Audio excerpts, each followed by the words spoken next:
স্পোর্টসের প্রাণ মানেই হচ্ছে তার ফ্যানরা। বাংলাদেশ ফুটবলে এরকম একজন ফ্যান হচ্ছেন হামজার ভক্ত পিয়াস। সেই পিয়াস এসেছেন আজকে বিশ্বকাপের ট্রফি দেখতে। পিয়াস, আপনি কি জানেন যে হামজা দেখার আগে বিশ্বকাপ ট্রফিটা আপনি দেখে ফেলেছেন?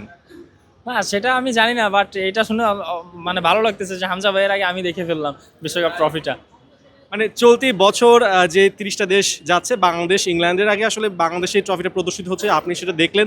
ভেতরের আবহাওয়াটা কেমন ছিল? ভিতরের আবহাওয়াটা আসলে অসম্ভব ভালো ছিল, যেহেতু ওয়ার্ল্ড কাপ ট্রফি এটা কিন্তু আসলে অনেক বড় কিছু। যে ট্রফিটার জন্য ফুটবলের রাজপুত্ররা মাঠে নামে লড়াই করে। ইভেন কিছুদিন পরেই ওয়ার্ল্ড কাপ, সবাই মনে করেন বিশ্বের সব থেকে বড় প্লেয়াররা মাঠে নামবে। ক্রিস্টিয়ানো রোনালদো, মেসির মতন প্লেয়াররা এই ট্রফিটার জন্য কিন্তু মাঠে নামবে। ইভেন সেই ট্রফিটা আমার সামনে ছিল, আমাদের বাংলাদেশে আসছে, এটা আসলে অনেক বড় একটা কিছু। কোন দলকে সাপোর্ট করবেন এবার বিশ্বকাপে? বিশ্বকাপে সাপোর্ট করবো অবশ্যই স্পেনকে, বাট আমি চাই যে কাপটা ক্রিস্টিয়ানো রোনালদোর হাতে উঠুক। কেন? হামজা তো ইংল্যান্ডে এখন আছেন, ইংল্যান্ডকে কেন সাপোর্ট নয়? না, ইংল্যান্ডকে, হামজা ভাইয়ের জন্য ইংল্যান্ডকে অবশ্যই সাপোর্ট করা লাগে, বাট ক্রিস্টিয়ানো রোনালদোর মতন একটা প্লেয়ারের হাতে যে ট্রফিটা এখনো উঠে নাই, একটা ওয়ার্ল্ড কাপ সে ডিজার্ভ করে অবশ্যই। এই কারণে চাই মন থেকে যে রোনালদোর হাতে একটা ট্রফি উঠুক।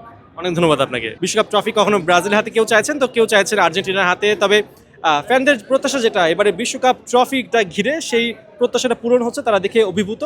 তো পার্থ বণিক, ৭১, ঢাকা।